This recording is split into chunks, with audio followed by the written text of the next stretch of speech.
Endurance ride જે 20 અને 40 kilometre થવાની છે, એમાં આખો 20 કિલોમીટરનો જંગલનો રૂટ છે અને એની સાથે સાથે 20 કિલોમીટર પરત આવ્યા પછી વેટરનરી ડોક્ટર્સ જે છે એ ચેક કરશે કે ઘોડાના ધબકારા 64 થી નીચે છે કે નહીં, ઘોડાને બીજી કંઈ ઈજા નથી ને, તો જ બીજા લેપ માટે અલાઉ કરશે ડોક્ટર્સ. એટલે આ સ્પર્ધા જે 40 કિલોમીટરની છે અને 20 કિલોમીટરની છે, એમાં વેટરનરી ડોક્ટર્સનો બહુ મોટો રોલ છે અને સાથે સાથે ઘોડા અને ઘોડાસવારનો તાલમેલનો આખો ખેલ છે. આ જે સ્પર્ધા છે એમાં ખાસિયત તો એ હોય છે કે ઘોડાનો કેટલો સ્ટેમિના છે. એવું નથી આમાં કે જે વહેલા આવી ગયા પહેલા એ જીતી ગયા.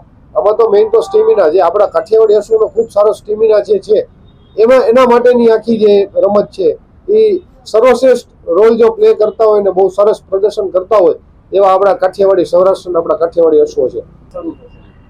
આજે છે એ જે સ્પર્ધા એન્ડ્યોરન્સની છે એમાં 40 સ્પર્ધકોએ ભાગ લીધેલો છે. એની સિવાયની જે વિન્ટર ગેમ્સ છે એમાં 30 લોકોએ ભાગ લીધેલો છે.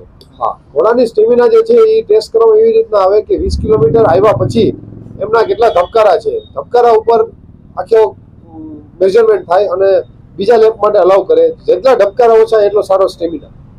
આજે આપણો જે સૌરાષ્ટ્રનો જે ઇલાકો છે એ એકદમ પથરાળી ઇલાકો છે. એમાં જો આ સર્વશ્રેષ્ઠ ઘોડા જો ચાલતા હોય એવા કાઠિયાવાડી અશ્વ એ એમાં ખૂબ સારી રીતના અને સરસ પરફોર્મન્સ દે છે.